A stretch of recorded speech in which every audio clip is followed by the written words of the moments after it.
welcome to Pixel Willies. Pixel Willies. Hey, aren't you that guy from PixelWankers or whatever it's called? From Picture Willies? I'm your biggest fan. He's the one fan. He's my brother. No. Yeah. I'm Scott. I'm Mitch. And we're the PixelWankers. Yeah, we are running a skeleton crew today, that's for sure. All of our friends. Yeah. One's sick, one's out of the office. What can you do? Yeah. Do another podcast. Right? Yeah, we're not going to stop. So, this is the PixelWankers. We are coming to you live from PixelWankin Studios. Mm-hmm. What's on the agenda today? Well, I've got a Scott's secondhand story. We've coined these Scott's secondhand stories because I do such a great job illustrating the stories and reporting the news. So so I got a Scott's secondhand story for you. Well, lay it on me, Scotty boy. All right. It's a local establishment, Brewvies. Yeah, I think we can name drop them because they're in the news. Yeah. Yeah. Brewvies is a local establishment. They they do movies, and you can go there and get beer and stuff. You've actually been there. I have, yeah. So they did a Halloween special thing, and they were showing Shaun of the Dead, one of many different films. But so I went and I had some food and a drink or two, and it was great. Like you go in. What kind of food do they serve there? It's just like French fries and onion rings and like kind of bar foodie sort of things, you know. Poutine? What? Poutine? Yeah, Isn't that like gravy with the fries? I don't know. I thought that was, or maybe that's not me. That's a French Canadian. Yeah, that's a French Canadian thing. So I went and every row of seats has like a little mini bar in front, like you can place your drinks and stuff on. And it was loud and people were laughing and talking and stuff, but it was great. Like if you haven't or if you've seen the movie before and you just want to go and have a good time, it's a great place to go. But if you do they have like waitresses walking around taking your orders and stuff? You order beforehand, and then I can't remember if I went and got it. I think I went and got it. But either way, like you order up and then you go in, or you can duck out, and it's like pretty much a revolving door of like just people coming in and out. As I was thinking about this when I heard this story for the first time, I thought like, oh, alcohol movies, that seems like a really fun idea.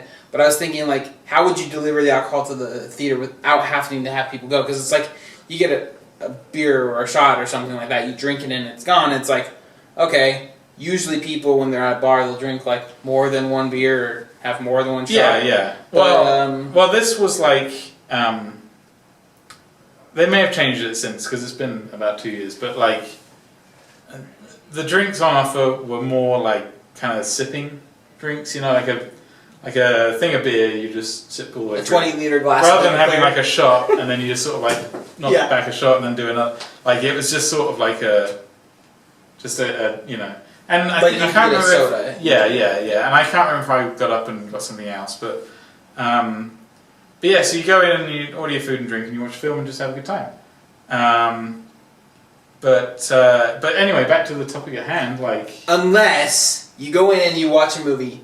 Unless you're watching porn. Oh my god! It's all like some police just swarm in on the place. Porn. And by pornography we mean, of course, Deadpool. Yeah. It's so pornography.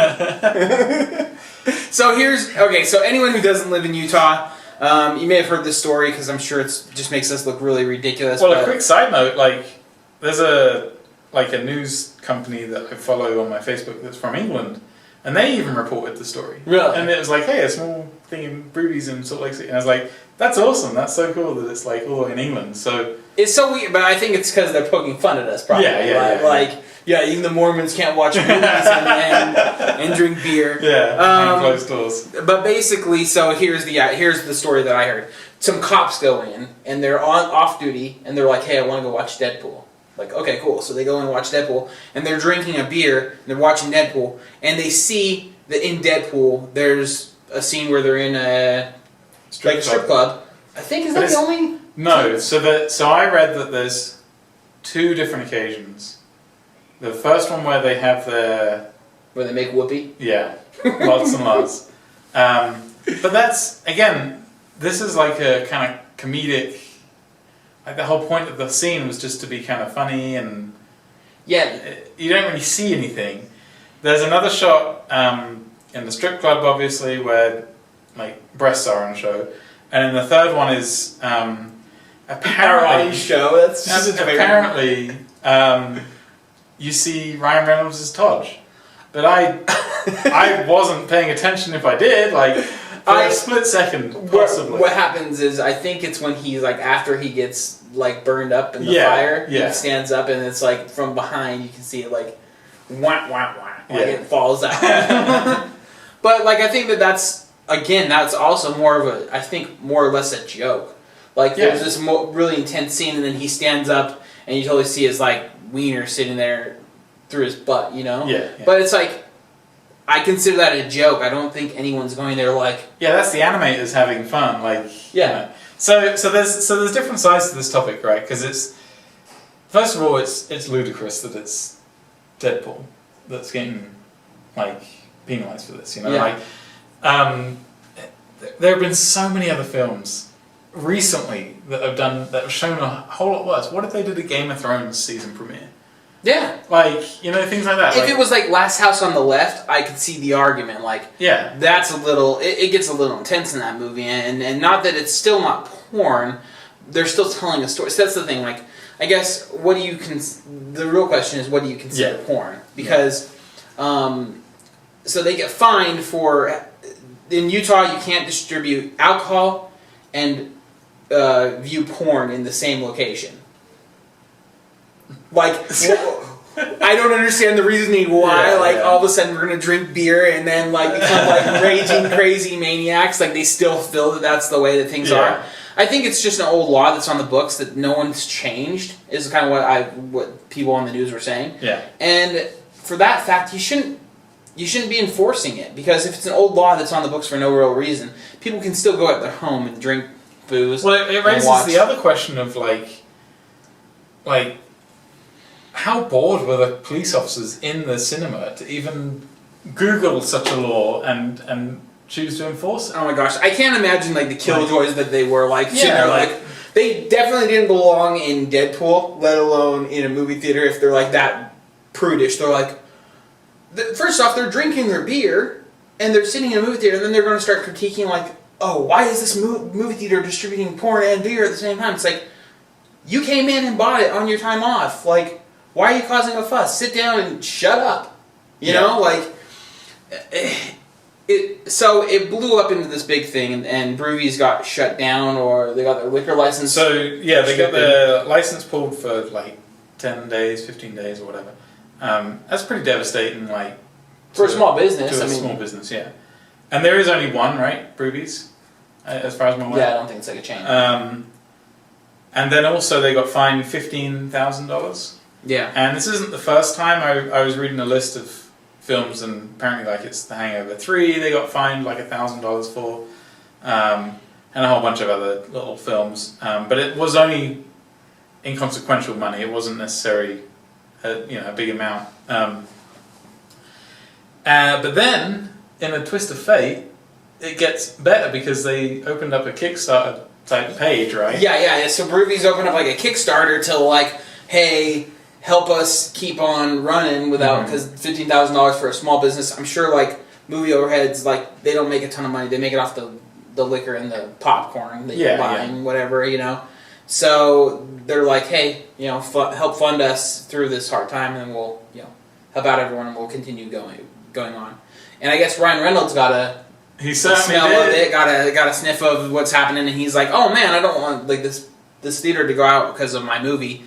So he chipped in $5,000 towards the Kickstarter, which is like, that's a good chunk. That's freaking sweet, you know. It would certainly push my. Could Ryan Reynolds probably have put more? Yeah, but I mean, I don't think he has any. Honestly, the fact that he even put any into it kind of makes me feel like, wow, he's really nice, because that kind of puts him in a weird situation. Like, oh, well, you must have felt guilty for making the movie then, and it kind of legitifies, like, the whole thing, and maybe they could come after him for it. But the fact that he did, I think that's cool. Like that makes Ryan Reynolds like absolutely. a cooler Like, actor and guy. And it was kind of fun because like I was like, is it Ryan Reynolds or is it just someone just username Ryan Reynolds? It's like Ryan Reynolds, the CEO of Oreos. Yeah, you know, like. But apparently it is. I remember reading a tweet from him or something about the whole issue. That's cool. I think it's great. I mean, like the owner of Brewvies actually came out saying, you know, if we're going to hold things to such a strict standard like this, well, one, it's only little portions of a movie that have nudity in them, and they're not pornographic. They're not just there for pornographic sake. But even so, if you're looking at it in the sense of like, is there liquor and nudity in the same area? Well, he's like, you could kind of find every Catholic church, because if they have, you know, paintings and stuff. Well, paintings that are nude, and then they also take the sacrament or whatever, which is like wine, possibly in certain situations. Then it's booze and it's liquor in the same spot, and the gods are crashing down on earth. The thing is, like, it's prudish America. Well, it's prudish Utah. It's like, this isn't the first case of something like this happening where everyone gets all flustered because something's, you know, not quite to the nice Pleasantville standards that, like, you know, they want to make it appear to be, like, and this just happens to be in the firing line. I mean, video games get it all the time, like, you know, and it's just stupid. You look back and it's like, it's so weird, and obviously most of the people who listen to the podcast are people who are in the state. I don't imagine that we have a lot of people out in the state listening, but if you do, great, give us a line, tell us that you're out of the state.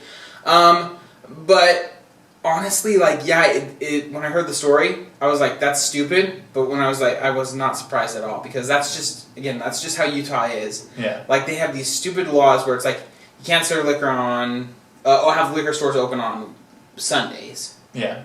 Which I think all other liquor stores are open every day of the week. Yeah. You can't serve liquor after 10 o'clock or something, which I think that's kind of stupid too. There's all these little things, and then there's like dumb stuff. Like I heard the film industry was going to actually move down here from like Hollywood at one point in like the mid 90s, and they're like, we want to move all our studios down to Utah because you guys will give us a benefit from the Utah Film Commission and stuff, and it sounded like a great deal. Well, then when the state got involved actually like signing the bill across, they're like, no, we're not going to sign this because they're going to bring porn into the state.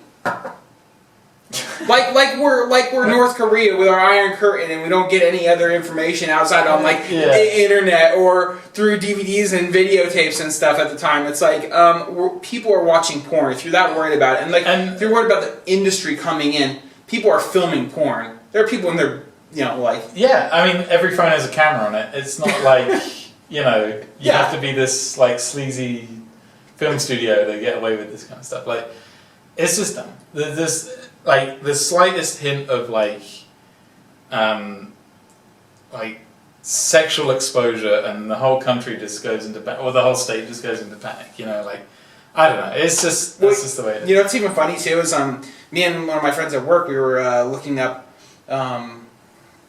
the process of how to send a file to China, and they have their actual firewall for China. It's called the Great Firewall of China. That's what they call it. And we're like, that is so ridiculous that it's called the Great Firewall of China. But you know, it's interesting. But we're looking at like their rules and stuff, and pretty much if the government deems anything. And I hope they don't take down PixelWankers. The Great Firewall of China doesn't block PixelWankers. Just a wall of text, like caveats and things just go flying past right now. But basically, they can block any website if they think it's like sending like propaganda to them. Yeah. And even like websites that are like sharing websites, like a Dropbox or something like that, which Dropbox isn't allowed, but like certain sites like that also, they can block individual links on their website too, not just the whole website, but like individual, like people sharing stuff, or having files that are on this. So it's like, but it's so weird because it's like they do all this work to like. There's some government like in China, like their main objective is to like decide whether things are appropriate or not. You have the internet, like people are gonna find out. Like, yeah, I understand. Like there's like a lot of like censorship there, but people are going to find out from word of mouth, from trading, from like boats coming over in and out of the country. Like people learn what's happening on other sides of the country, even if you don't have any thing there. So censorship, I think, is a bit silly at this point because things are so open. There's almost no way to censor it fully.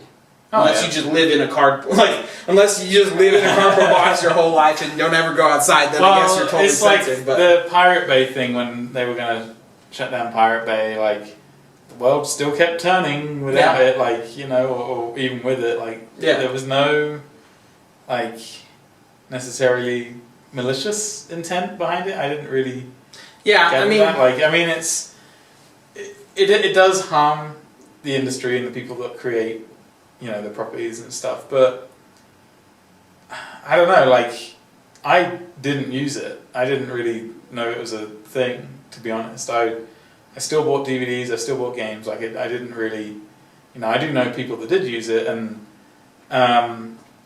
who are they? Name names. Right, yeah. But, the Claxons are rushing. But, like, it was just, I don't know, it just, everything was fine, just as it was. Like, YouTube recently, I say recently, a couple of years ago, had their big shake-up about music. Remember that? And all of a sudden, 1,000 million videos just disappeared off into the ether because of, like, all the copyright. Even my stuff, my animation reels got taken down because I'd used... Oh, I got sent a, like, see, I get really worried about things like that. I got sent an email from YouTube and they're like, hey, you have a copyrighted song on your demo reel. And I was like, oh god. And they're like, take it down or else, that kind of thing. And I think they made it sound more intense than it really was, but I took it down immediately. I was like, oh god, I better not post it. So I got worried about it. I got one that was blocked, and the second one I was in the process of uploading, and as it was processing, gives you a little progress bar. Before it even gets to like 90%, it comes up with a message saying, just so you know, this song is copyrighted, don't use it. And I was like, whoa, you haven't even put it on the thing yet. Like, it just told me that the song... Because it was listening to the audio as it's like playing it. So it's just kind of like, stuff like that. I don't know, for me, like, I was kind of bummed because I was like, I like this music, there's a reason I chose it, like, so now my stuff just doesn't have any sound on YouTube. And that kind of sucks because you don't get the full intent behind my animations or my films or whatever, So Mitch's, all his animations are silent films. Silent movies, yeah. But if you want one, just send me an email. I'll give you but you should just dub in the soundtrack, like sing your favorite song, just sing it though, so it's you performing it. But like, for me, that's devastating because that's how I would, a demo reel is like my bread and butter. That's where I would apply. That's where people who would want to hire me would go to look. Yeah. And if they see it without sound, it's like, oh, that's alright, but it's a bit weird. There's no sound effects or whatever. But I couldn't put it on, like, so I don't know. I mean, there's other, of course, there's Vimeo. Well, and the funniest thing is, like, YouTube has its own music thing now. Like, now they fully, like, endorse, like, I don't know how other people put stuff up, but that's the thing. It's like, there are channels that are all just music and I guess it's like Valcom and stuff that if you see Vivo and stuff. Right? Yeah, Vivo or whatever that you see that are the most music sites on YouTube. But it's kind of interesting to like see how YouTube deals with things because I actually wanted to bring this up a while ago. There was this whole thing on YouTube about where's the Fair Use Act, and it pretty much applies to everyone. Again, it's something we probably should talk about since we are on YouTube. And we are a podcast and stuff. We don't use, copyrighted materials, but some other people do. And there's an act called the Fair Use Act or something that you can basically use materials from movies and music and things like that, as long as it's like within context of the podcast. So if we said like, hey, we're about some sort of song, we could play a little bit of that song because we're talking about it. Or if there was satire or something like that, we were making fun of something, then we could show a video clip from it and stuff. Or like reviews or education, those are also fair use. Well, I guess people who were reviewing stuff, mainly reviewers, like and critics and stuff, were getting their stuff pulled down immediately by the YouTube bots, the crazy YouTube bots, because there are other companies, whether it's real people or not real people, and in some cases they are real people from companies saying like, hey, that's our material, we want you to take it down, or sometimes it's just other bots that are constantly submitting forms to YouTube saying like, pulling popular channels down, because when they pull the popular channels down, and I know they've kind of worked a lot of this out a little bit by this point, but it's something to at least talk about. The first hit on your channel, if you get copyright hit, they take your video down, and you don't get monetization and stuff. The second time it hits, your videos are all taken. I can't remember, and obviously I'll probably be quoted in this since this is going to be on YouTube. Yeah. But I'm pretty sure like one of the hits, they take your money and they give it to the person who's basically saying that you're stealing their stuff. And then if your stuff gets put back up after those and the third hit is that they take your channel down altogether and you don't get to put stuff up anymore, I guess. But the funny thing is that that monetization, YouTube doesn't pull it back from the company that they sent it to. They just go, oh, well, we're out of this now, and you have to deal with it yourself. So now the YouTube channel person has to file a claim against the person to get their money back. But recently, YouTube's kind of cleaned their act up a bit, and they've said, no, we're going to protect our creators and stuff, and they actually have some, I think, lawyers and stuff that will go to bat for their content creators and say, hey, this is not against the rules. In fact, I even watched channels that actually have taken their stuff mostly off of YouTube. They now show it on another channel. I forget what the other thing's called first, and then they show it on YouTube. And so that's kind of forcing people to act that way, and I don't really think it's fair, but it does put YouTube in a sticky situation. But that's the whole point of being a distributor. They're distributing all this property, and they have to know that. I get it. Like, business is business, right? But I don't know. It just, for me, because it was the most accessible platform to present on. I don't know. But you're always going to find people that just abuse it, So people that abuse it, and then also people that abuse people who are trying to create. Because there are a lot of content creators, like I said, critics and stuff, who put a lot of time into their videos. Yeah. And then they get them pulled down and said, oh no, you can't do this. And it's like, all I'm doing is commenting on your video. I like a lot of them are like, I like your video, I just wanted to comment about it. And they're like, no, you can't even do that. It's like, calm down. Like, it's your fans talking about your stuff. Let them talk about it, and they'll go and see more of it. You know what I mean? So, crazy. Yeah. I've got some news. What's up? So, I think it was PAX this weekend. The big gaming thing. I thought that was just for backpacks. And it's not PAX as in the football thing either. So Nintendo have been quite interesting in the old. So there's a big old console race again. What a surprise! It's another year. Oh, I want to talk about this too. So Nintendo have announced the NX, but it's for next year. And it probably won't be at E3, but they have patented a controller design. Yeah. So once again, we're left waiting to see what this whole big kerfuffle is. I think that's a bad idea for Nintendo. Well, there's other factors in play. What? So Zelda, the new Zelda, pushed back because they want it on the NX, but you can get a version on the Wii U. Which will be playable at E3, so we'll be able to see something. Bit of an odd choice, I think.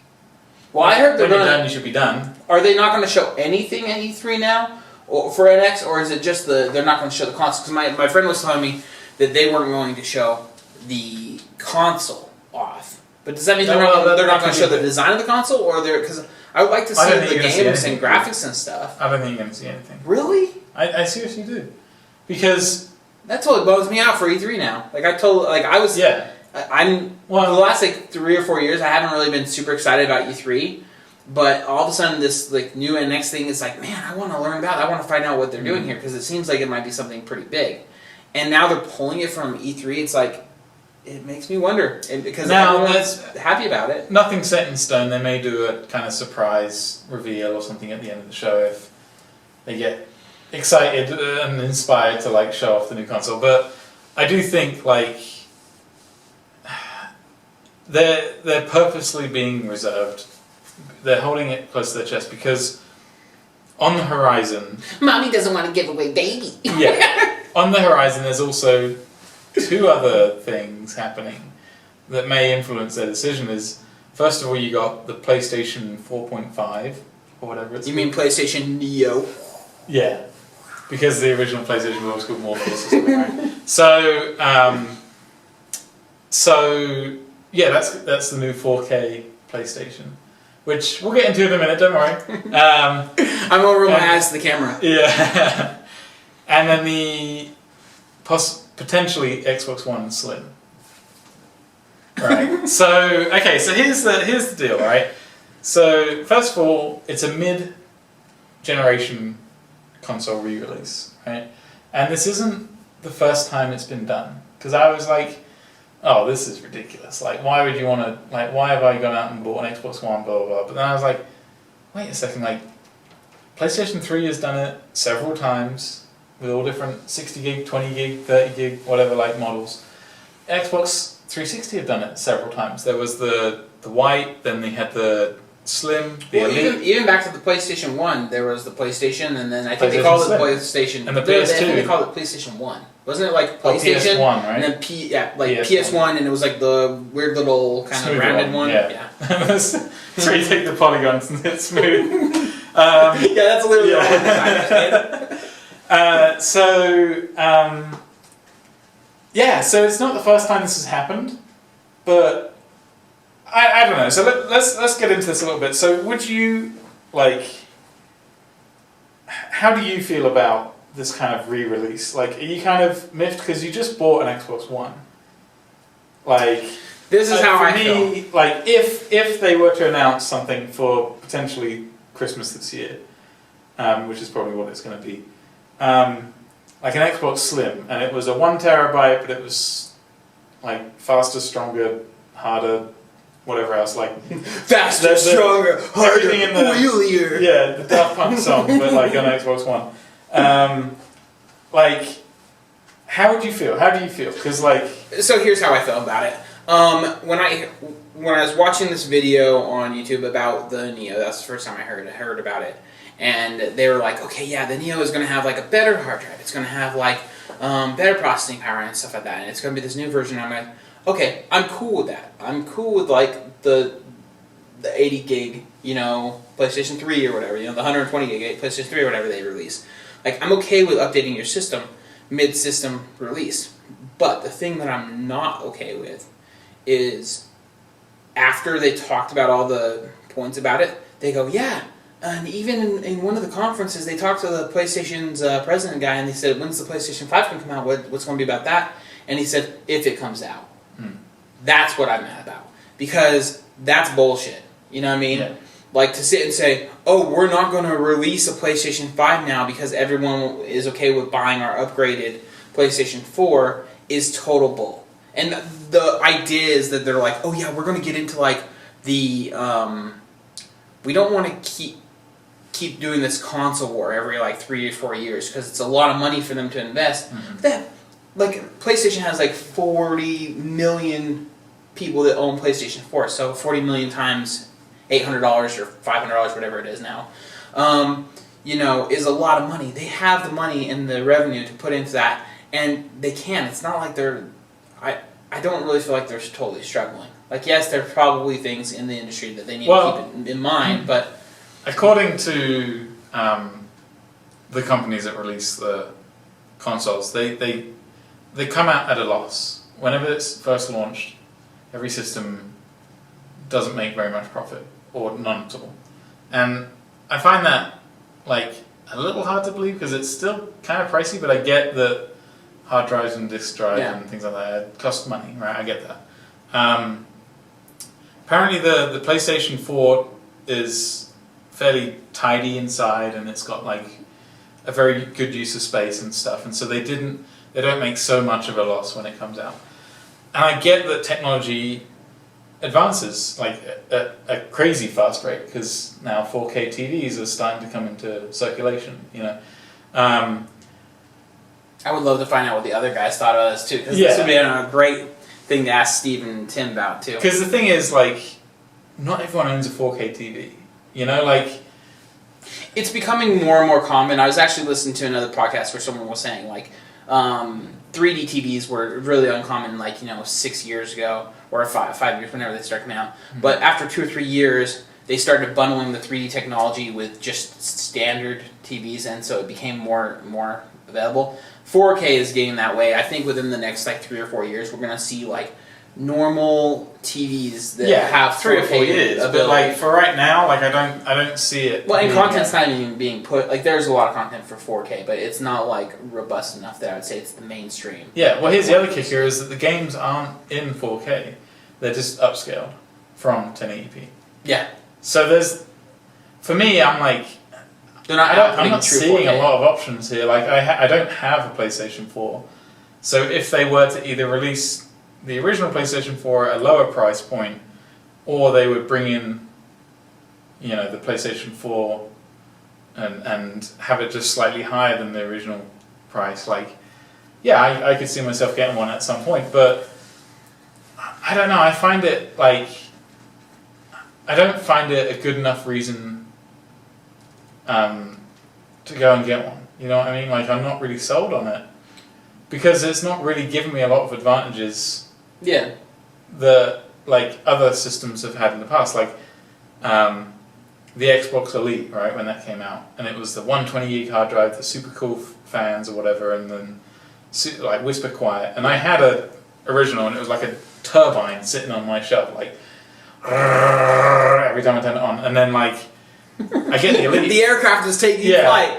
I get the Elite, and I was like, wow, this is awesome because it's like just whispering to me, That I felt like it was an improvement. But it was like whispering, like, kill. Yeah. Bitch. Take the knife in your hands. So, I don't know. Like, I find my Xbox One is sometimes a little loud, especially when it's installing. It sort of goes, whoa, okay, there you go. And that's the game. Like, it's like, okay, well, that's weird. But I don't find it like it's chunky. It's a VCR, but like here's the solid truth to it. If this is no frills, nothing really here.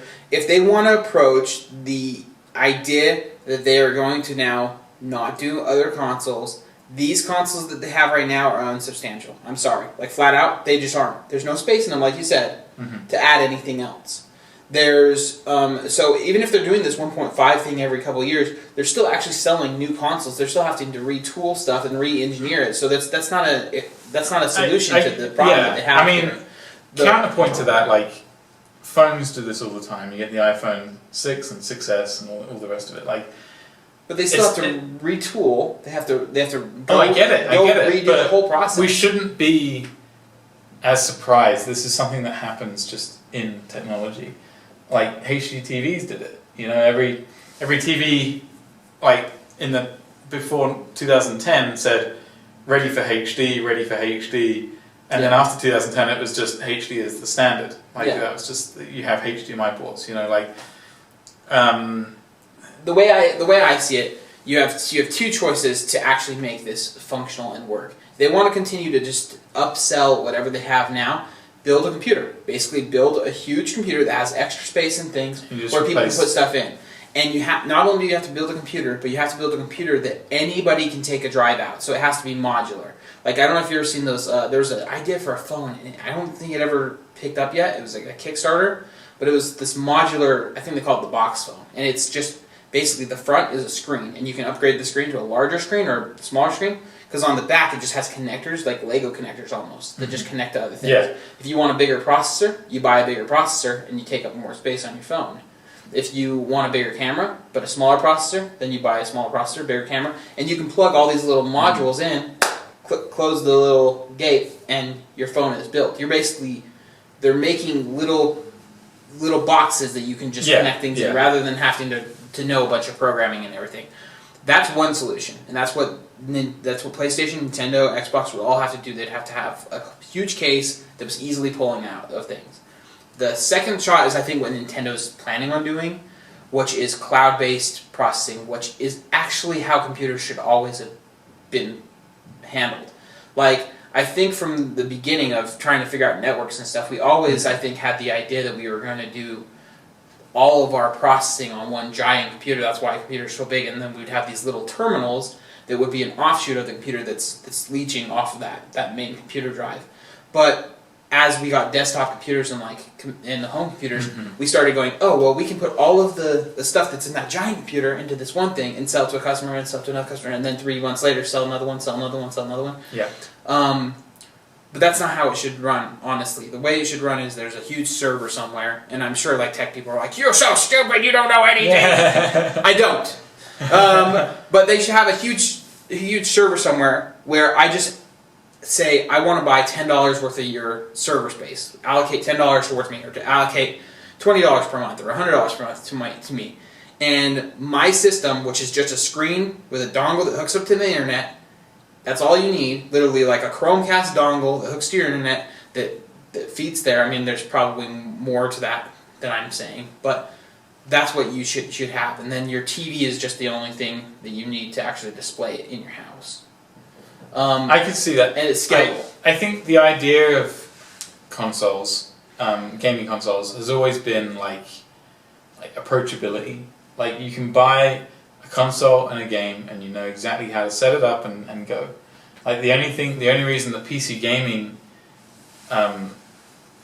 is the way it is because it's always been a little bit daunting. You know, you've always got to set up your rig to have, you got to pretty much build it, right? Or you can spend a ton of cash for a gaming PC. But then you got all the, especially back in the day of multiple discs or whatever a PC and it's changed a lot since downloading games. But the 6 discs that comes with Final Fantasy 7 or whatever. CD keys, and you get install discs and crap like that. It was always, for me at least, it was always this is a lot of work just to play a game. Whereas I could just buy a PlayStation 2 and put in, Max Payne or whatever, and it starts to play. And I heard they want to take that away from us too.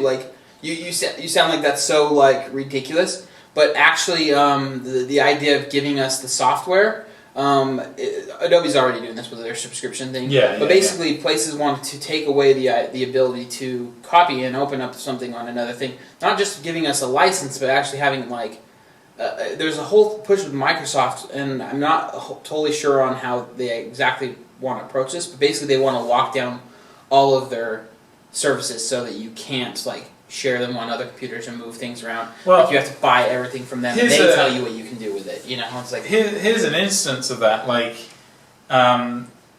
Xbox One's been doing their backwards compatible stuff, right? So if I've downloaded it through the free Games for Gold or whatever in the past, I can download it onto my Xbox One, which is awesome because it's oh yeah, I downloaded Dark Souls, but I didn't really like it, but now I'll give it another go, but it's on Xbox One, so I'll just download it on this, I got more space on this, and it's just easier for me to not switch controls and stuff, so, because I got it set up through different HDMIs, but, so I downloaded Dark Souls, and I was like, cool, this is awesome, I'm playing it, and Dead Space was released with their Games for Gold, and I was like, okay, that's cool, I wouldn't mind going back and playing Dead Space. It recognized that I had a disc version of Dead Space on my Xbox 360 history. So when I went onto my Xbox One, I couldn't, even though I downloaded it onto the Xbox One, I couldn't play it unless I put the disc in. Yeah. And I was first of all, I'm very impressed. Well done them for recognizing that I had a disc version of it rather than a download. But secondly, it makes me a bit nervous because luckily I collect games, but if I was a person that sort of traded in every couple of months, or if I had damaged my physical copy, I wouldn't have been able to play that game. Especially because now they're taking it off the free Games for Gold thing. I would have to buy that game again the second time. And it makes me kind of nervous. This is the sort of direction that they want to go for. I've got a ton of downloaded games, I've got a ton of physical games.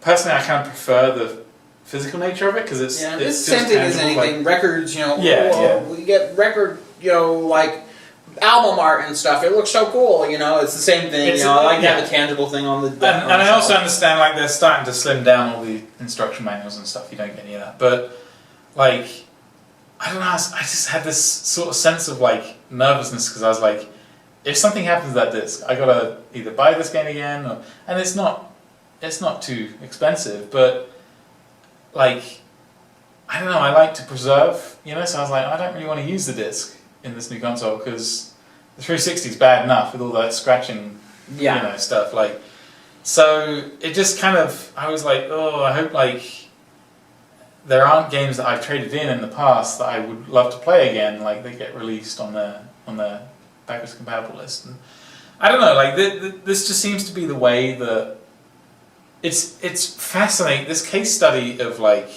gaming history is fascinating when you think about it. Like you look back and it's like how the technology has changed and how pretty much like consoles have pushed graphical capabilities in film and like just different like applications in everyday life, phones for example, graphics on phones and stuff. Like games have really pushed that. Like the gaming industry has really sort of been out there and been like pushing the rendering capabilities, pushing the technology of like polygons and simulations and stuff. And even now, like with the whole bit wars, for the longest time, that's why everyone was obsessed with bits. And when you open up Unreal and it's rendering like Unreal Engine and it's rendering like all the graphics in real time with all the trees like waving and like in the wind and stuff, and it's like this is really impressive. Like I bet someone had to come across this problem in the past in gaming history, like and be like, how can I render realistic grass blades blowing in the wind without damaging processing speed, and they've refined that to the point where now it's just like you can just drag and drop blades of grass in, and this is a gaming engine that you can use to either build games or short films or whatever. Like it's fascinating to me. I just love it, like just seeing how the industry has evolved and the technology has evolved with it, like the consoles and the PC gaming and stuff. Well, I was actually listening to a bunch of other podcasts, and I think one thing where that's going to be more prevalent now that like it was bits at first, and then it was like poly count, and it's like how realistic you can make the game feel. Now games are pretty realistic where they feel pretty close to reality. We can get like lens effects and like rain effects and hair and stuff happening and all sorts of things in game graphics and stuff, which is great. But I think what's something that I never really thought of, which I think might be a big problem for the industry, and I think they're going to have to solve it some way, is the fact that all these games are individual projects, and they're all built on their own like proprietary like things, like engines and stuff. There are engines that run all these games and stuff, but ultimately, like each of these projects are built up their own way with all this kind of code that makes it so everything is very destructible in a way. Like the history of games, like if people aren't continually porting these to other game systems and bringing them back and remastering things. Oh yeah, we're gonna lose it. We're gonna lose it we've already very lost. easily. There's a lot of earlier gaming stuff that we don't have the code for, like we don't have the computers really for to continue. There was some podcast I was listening to where they were talking about how, it was an old DOS game or something, and they had to find they found all the discs and stuff because the one guy bought them from a company that was going out of business. But then he didn't have anything to play him. So for a long time they sat in his attic until like 15 years later. He found the computer that could run them. And he's like, oh man, I need to get this computer. And so then he starts like opening them up and porting them over, and it ended up being a release on, I think, like Xbox Live or something like that. And it was so cool because everyone got reintroduced to the game. Sorry, I don't remember what the game was, but deal with it. But that's the issue that I feel like is like, and you look at all these remastered games, like actually I think they were talking about Shadows of the Colossus. I guess the team that does Shadows of the Colossus has all of their, when they wanted to port that for the like remastered edition, PS3, the people had to pull their hair out to get the thing because the company in China or Japan or whatever that had originally done the game had all their like proprietary Chinese software that they programmed everything, and then when they brought it over here, everything was still tagged all Chinese and Japanese, so they couldn't go through it. So they had to literally like have all this communication back and forth with the studio originally done it. Yeah. Saying like, Well, hey, how did you do this? What is this? What does this mean? How does all this code work? Yeah. There needs to be a standard system, and I think it'll be good once we have a standard system that everyone can kind of work off of and everyone knows is being updated and stuff. But in the same regards, there's so much money being put into this industry. There's so much volatility of like how these businesses work, because you build up a game, spend millions of dollars, and if it doesn't do well, it folds, and all that work goes down the drain. Anything that was proprietary is off the table now. You know what I mean? Well, it reminds me of the Silent Hill HD. So they did Silent Hill 2 and 3 on the 360, like a HD remaster, and it's got the title of being like the worst HD port in history or whatever, because like it just little things, but it ruins the whole experience. Like the fog was deliberately fuzzy to make you not see, and so they cleaned up all those fog textures, and now you can see for miles. Yeah, and it doesn't give that, and you can see where the textures pop in and stuff. There's other little things, like weird little things that they had to readjust and stuff, but they said that when they had the code, they had to recreate a lot of it from scratch because it was just broken, or at the time they just kind of kiboshed it together and just put it out. Like they didn't really think that it was going to preserve. Yeah, like who's going to care about this after we ship it? And as well, like another instance is like I think with Mega Man, they had one of the Mega Mans on PlayStation 1 had a whole bunch of issues with licensing because they had signs on the buildings of companies that had since gone out of business, and they couldn't get hold of people to contact to say, hey, we're making a HD version of this, like can we re-release it? Yeah. All that kind of stuff. So there's legal implications. At the time they were kind of funny, and they were like, hey, let's put this animation studio on the building, but it's like, now that's out of business, you can't necessarily like use their name anymore, so you have to go in and change the textures or change, Yeah. That's a lot of work in an old game that, like, things have become a lot more streamlined now in games. And that's the thing that's a little sad too, is like before things just felt so small and intimate, where like, if someone had a fun idea, they got put into the game. Like, oh, I have this idea about putting like some sort of little gaming studio on this wall, but now it's a problem later because they have to get all this licensing and they have to change the textures because of it and stuff. And it's like, that's what people liked. Like people like the spontaneity. Yeah. And it's this thing that comes back to all this like censorship on YouTube and all these things. It's like people like the spontaneity. They're all fans of your company. Don't sit and worry about it. You're not losing money over your logo on a game that's 30 years old. Yeah. People are still wanting to. They like you for a reason. You're relevant for a reason. Yeah. No, it's just it is sad because like you say, it's gaming history. We're losing parts of it, and what I worry about is like people like Tim have got this massive collection of SNES and N64 and everything. It's amazing. It's gorgeous.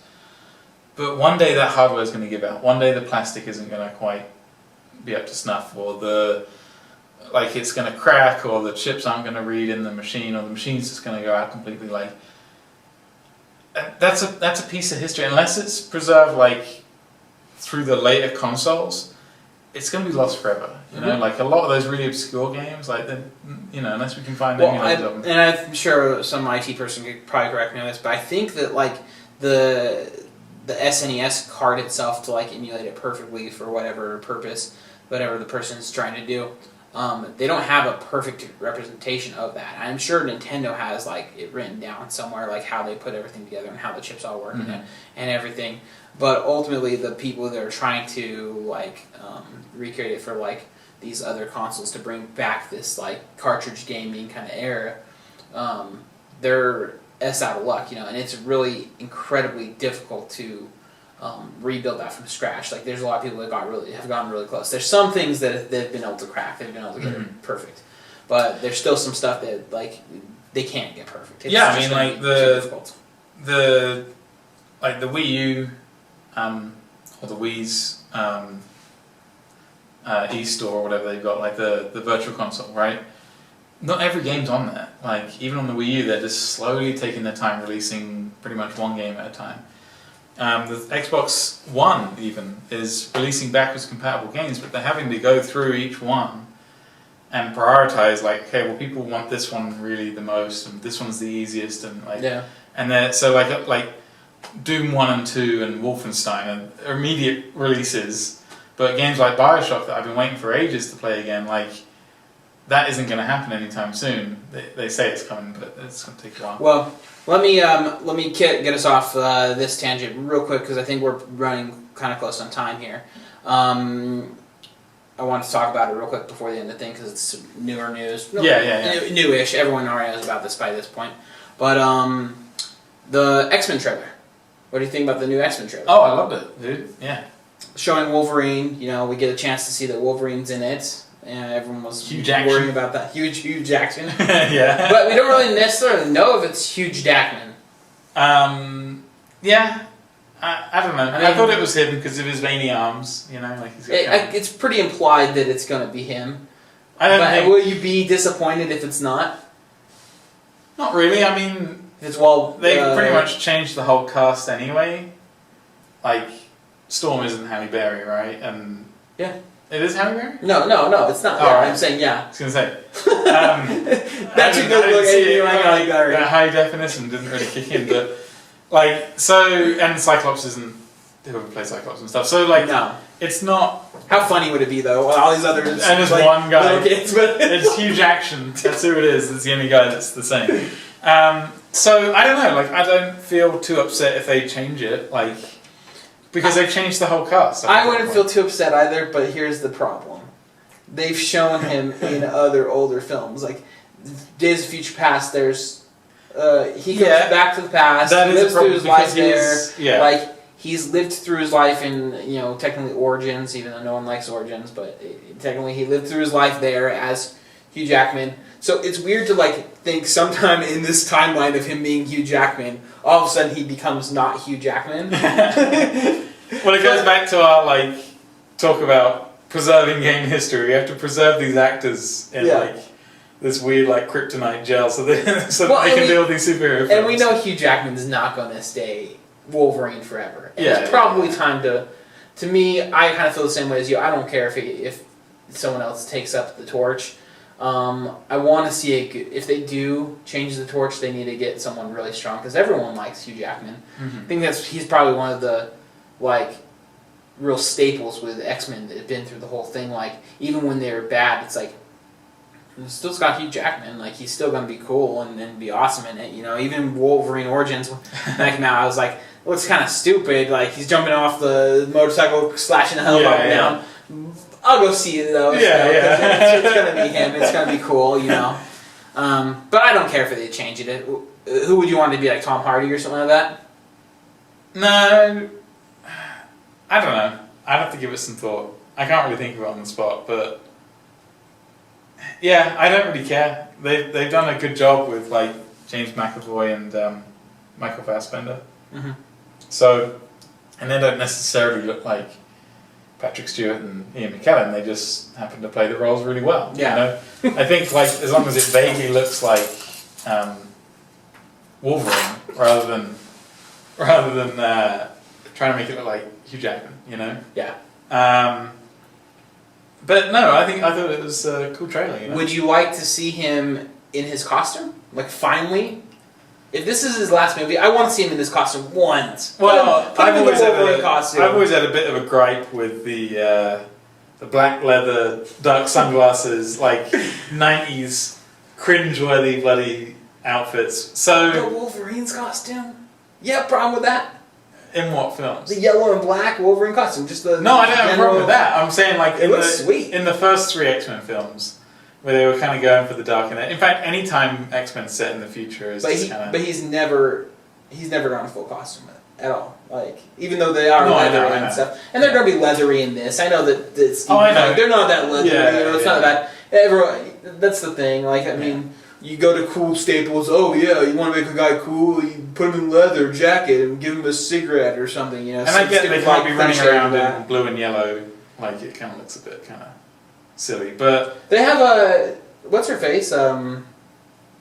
Jubilee. Jubilee. Yeah. No, see, I don't mind it when they sort of embrace it. but it takes a lot of skill to pull it off.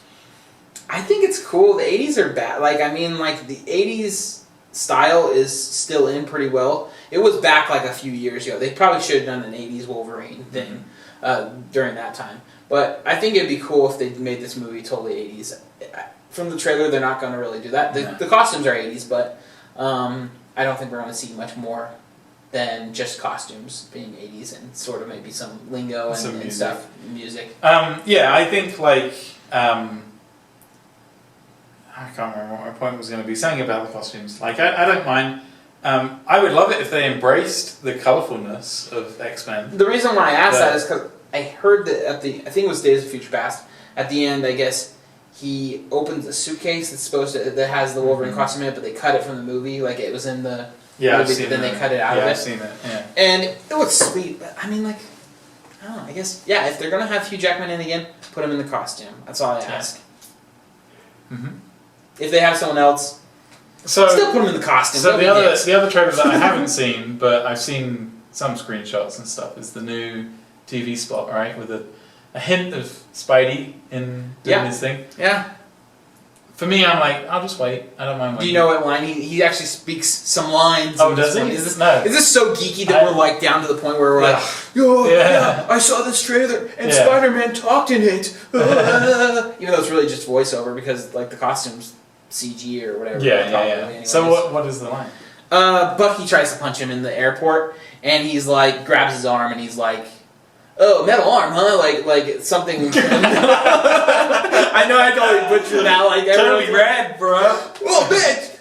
It's like Red Eyed Ninja Turtles. Yeah. Mohawk, okay. No, he's bodacious.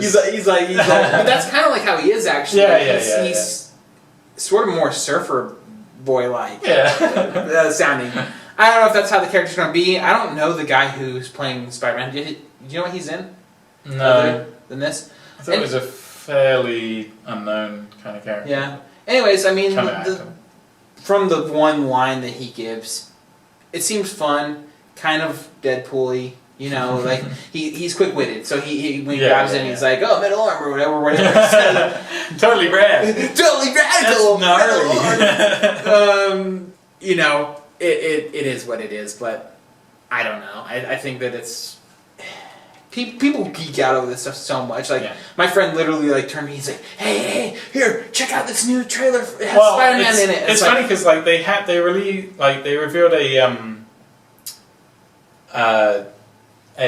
what's it called? Like a little fight scene from Civil War, and it was a full-on fight scene. Have you seen that yet? It's like a 2-minute fight scene of Falcon doing his weird little spin kick thing and Captain America jumping.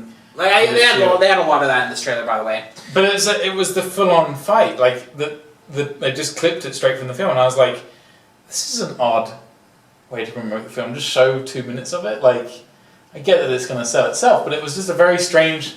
There was no teaser or anything. It was just like, here's a bit of the film, like just to kind of relieve the fanboy tension in the room, you know. Again. And I know we don't have a ton of time to go off on this, but is this really where we've come to be? Like, everyone's so excited over these trailers and they want to see them so bad.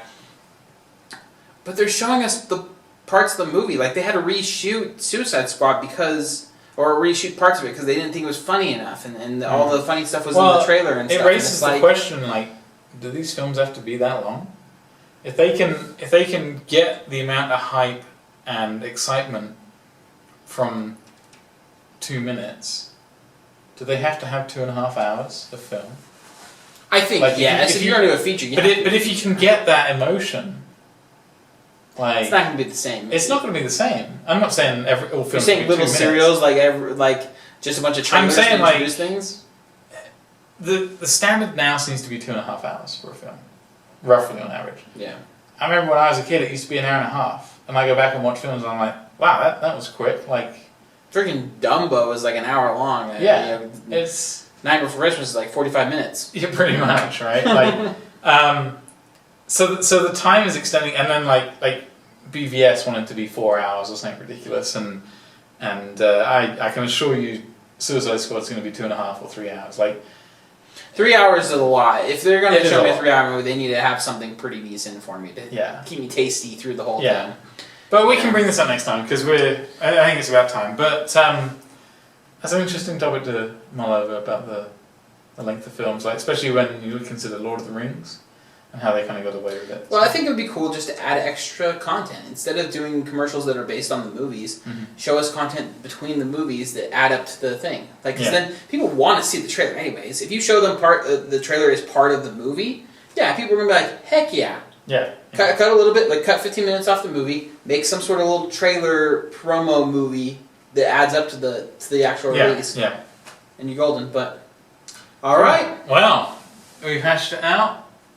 So that's it for now. Yeah, visit us on Podbean, Facebook, Twitter, all that stuff. Also, Google Play. We're up on Google Play now, so you can I beg your pudding. Subscribe to us on Google Play if that's something that you like. That's Google's service. It's basically like Pandora. You can listen to music if you want, and then they also have a whole podcast area with up-and-coming podcasts and old podcasts of yore and... PixelWankers, I presume? Yeah, PixelWankers on there. Okay. So, anyhow...